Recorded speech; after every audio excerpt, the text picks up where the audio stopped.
Hello, everybody, and welcome back. Today, I want to talk about media and how the media manipulates us for money. Over the weekend, I saw a couple of situations that involved different media placements, media happenings, advertising, etc., that provoked a very vocal response.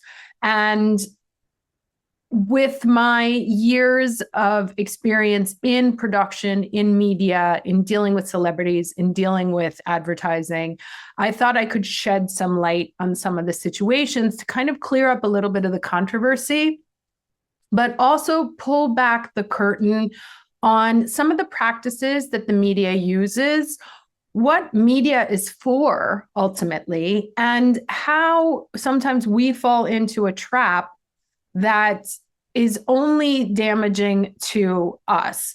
I have this slide up here. It says monetizing your emotions at the cost of your well-being, because I'm going to show you the process of how media companies take advantage, how they create situations that are not entirely limpid, and how it affects you in your private life and in your personal well-being.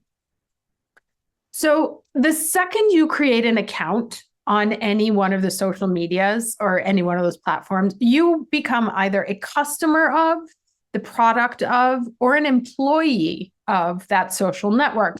And in several cases, you are all three. Now, how do these companies make money? And I think that's the first thing that we need to remember is that LinkedIn, Facebook, Instagram, TikTok, YouTube, these are all for-profit companies. Therefore, their interest in regulating content is up to a point, right? They're subject to laws, but as long as what they are doing is not criminal and it helps them make money, then that is a strategy for them. So there is not a tremendous amount of, let's say, proactive regulation that these companies are willing to do. And I'll talk about this in a second because I've had personal experience with this. But these companies make money in different ways, right? So they make money advertising, which means that they need you as a consumer, as a viewer, to stay on the platform as long as possible so they can show you as many ads as they can. And actually, YouTube, who has now introduced a monthly subscription, they've had it for a while, but they're really going hard on it now. It's $11.99. And what they do is they just bombard you with advertising to the point that you're so frustrated that you'll actually consider paying the $11.99 a month. And once upon a time, creators were able to control whether they monetized, whether they didn't monetize, where they put their ads. And YouTube has kind of taken almost all of that power back. The only thing you can decide on now is if you want videos mid-roll. But sometimes even if your channel is not monetized, they'll still do advertising on it. So their goal there is to get you to consume as much media as possible so they can show you as much advertising as possible. We've seen also with Meta now introducing their verification process at a premium. It's like $20.99 or something, which was started by Twitter. And now everyone else is experimenting with that. TikTok does not have a payment subscription yet, but I wouldn't rule it out in the future. Tips is another way that they monetize. So they created live stream platforms where the idea is, especially on TikTok really has monetized this beyond belief. If you can keep your audience on longer, that gives them more of an opportunity to tip you, to leave you money. And with TikTok, they take 50% of the tips. YouTube has a 70-30 creator house split for the time being. I'm sure that will change in time. I think it might be 65-35. But anyway, it keeps getting a little bit less and less. The idea is the longer you can keep people online, the more money they will pay you, the more money you are making for let's call them the house, right? Account promotion. One of this is something that Facebook started that actually, in my opinion, was the beginning of the end for Facebook. But Now TikTok is starting to roll this out also, where once upon a time creators would put their content onto the platform. It would go to a very large percentage of their followers. And what they start doing is closing the faucets on that and making it harder and harder for you to reach the number of followers that you had or that you were reaching beforehand. And so in order to make up that lack of audience, the idea is that you will then invest to promote your own content, because especially if you are an influencer and you're making contracts on the side with guaranteed engagement rates or guaranteed post distribution, in order for that to happen, you're going to have to keep paying because they keep shutting down the distribution. So there's lots of different ways that they make money, but the whole thing revolves around keeping you, creator, and keeping you, viewer, on the platform as long as possible. Now, as I said, if your content is doing well and it isn't criminal, they don't care. I have seen on TikTok people taking entire channels from YouTube, cutting up the videos of those people that are not them, right? So let's say Jane has an account on YouTube. I am Mary. I take all of Jane's content, I clip it into 60 seconds, and I make an account. It goes viral, very popular. I can monetize that. Now, this is not legal, but if no one has filed an official claim, then it stays. That I've seen people take other people's content, shift the voice a little, like they will change the tone, clip it up so that it doesn't get flagged by YouTube's AI platforms that can tell if it's copyrighted or if it's duplicated content, and make entire successful channels just stealing other people's content.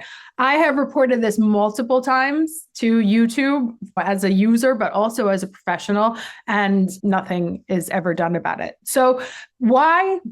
Because those videos have 6,000 views. They have 130 interactions. And ultimately, that is the goal: to keep people online, keep people watching, keep people interacting. I've broken down sort of how the process works, right? And how the business model works. You create the content. It's intended to get eyeballs because they sell cost per thousand. And you make these ads.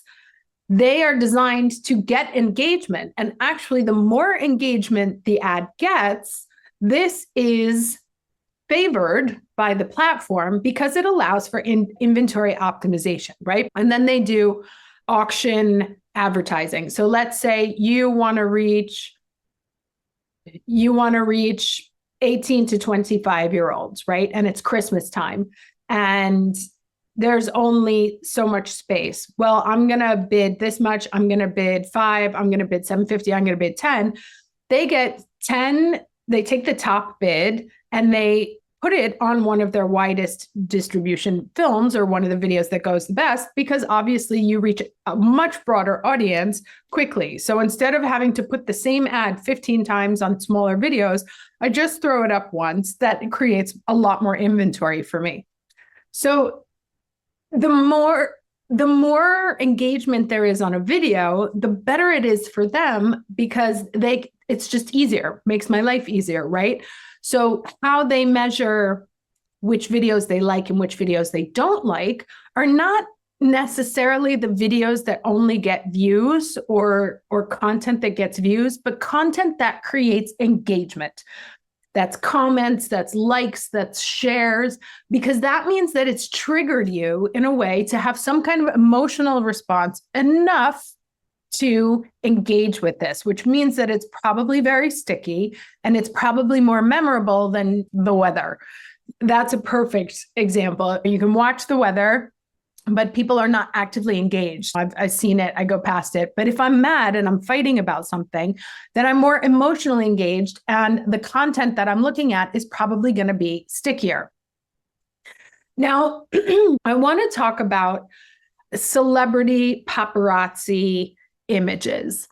I have worked for over 18 years in production, dealing with fashion and luxury companies and dealing with celebrities and influencers. And what I can tell you is that I would say 80% of the images that you see in a magazine, online, whatever, of a celebrity are in some way, shape, or form paid for by someone, right? I have negotiated contracts where the person would be our spokesperson, and included in that spokesperson contract, there were 5 paparazzi opportunities where we would schedule a time that was convenient for them to have a photographer there to take a picture of them in front of our store, going into our store, coming out of our store, wearing something from that store, or wearing one of the brands in the company. And then this is a very sort of subtle form of advertising, right? You see it happening, but you don't know that it's advertising.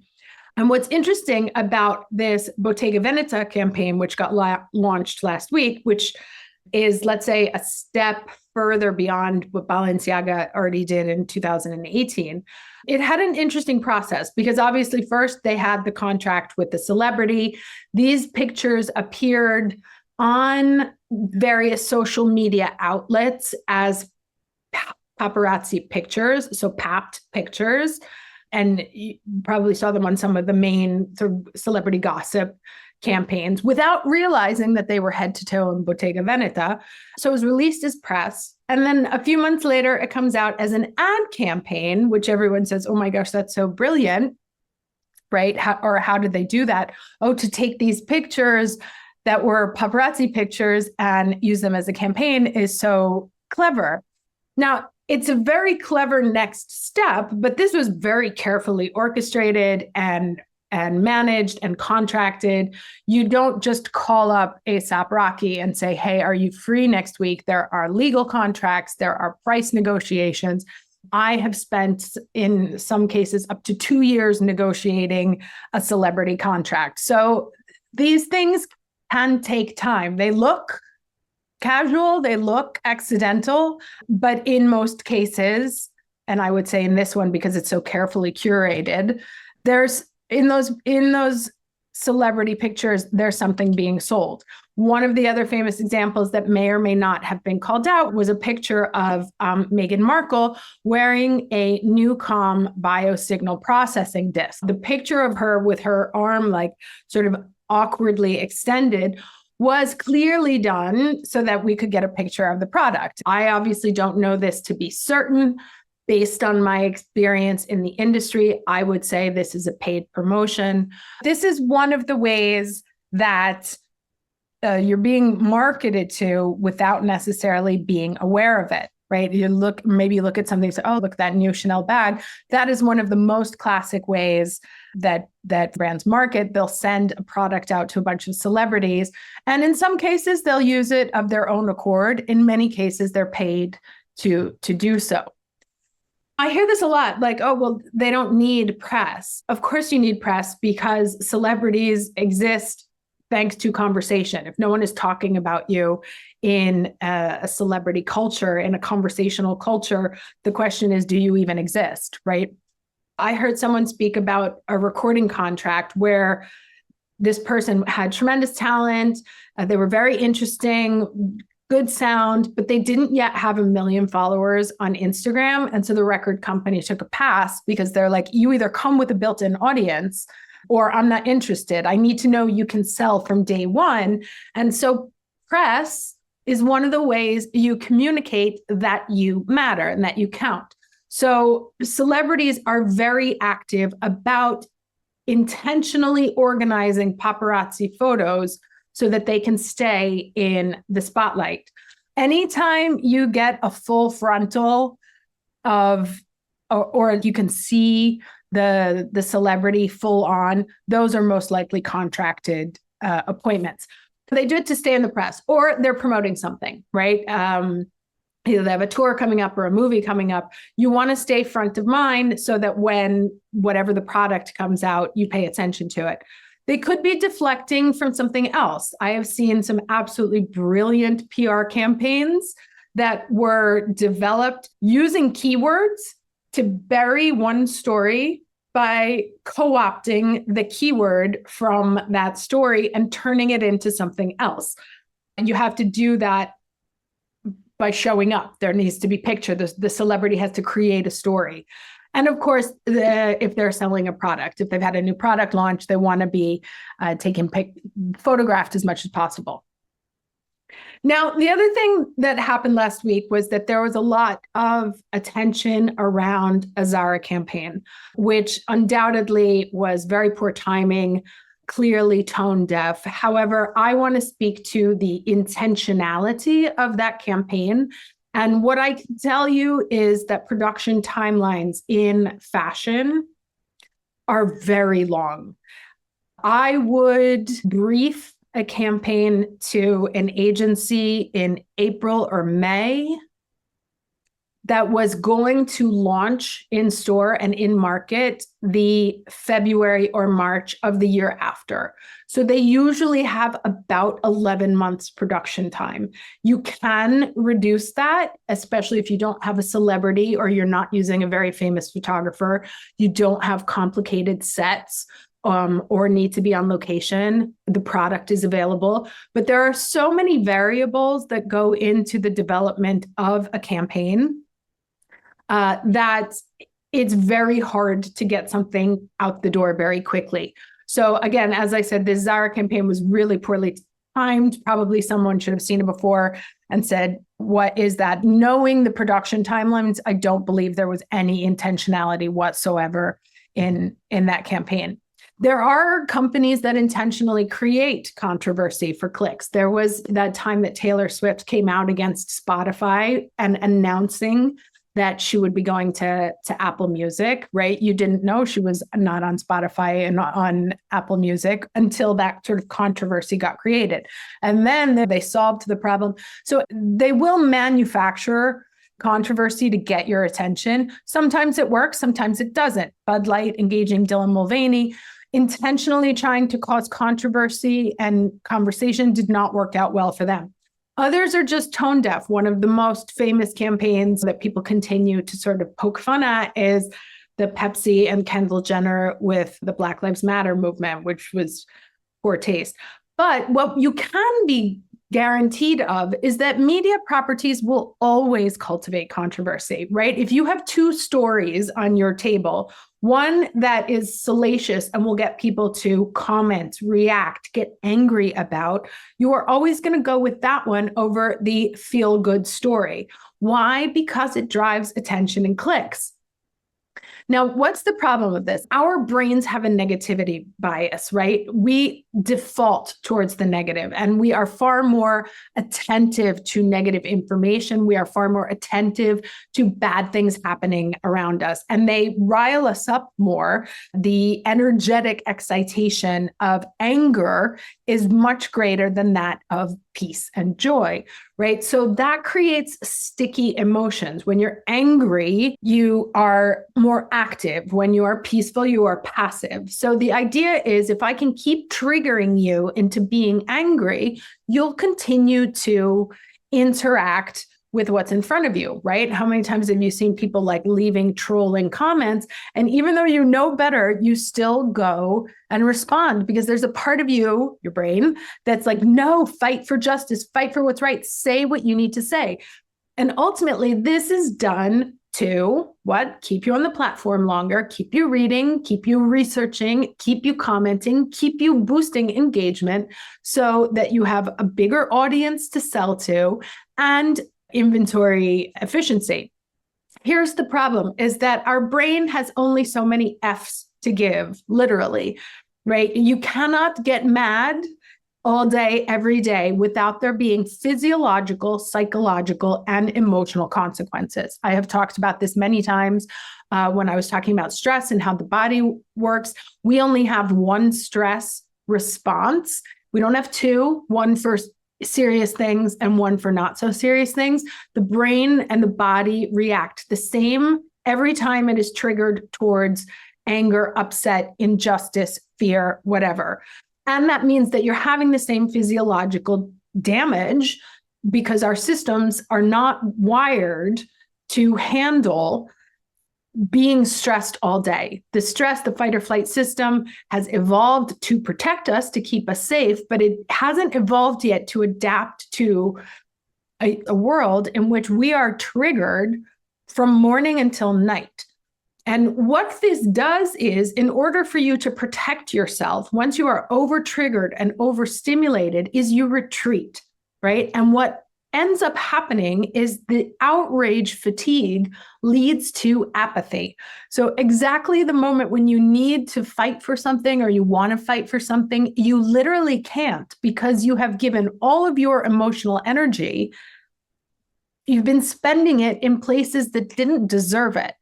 So I did this podcast episode specifically to shine a light on the sort of different manipulation tactics that happen in the media, but also to suggest a tremendous amount of critical thinking when you come into contact with anything that's online. Ask yourself, who's making money out of my reaction here? And is this the most appropriate space for me to invest my anger? Or is there somewhere else that I can be spending my finite amount of Fs in a way that will be more productive and more useful? I hope this was interesting. I hope thought-provoking. Again, knowing that this process is going on and that it is there to monetize your emotions and to trigger you into submission, literally, I feel a personal responsibility as someone who works in the field to at least shine a light on this so you can make better decisions when you are out there in the social media universe. I will see you at the next episode.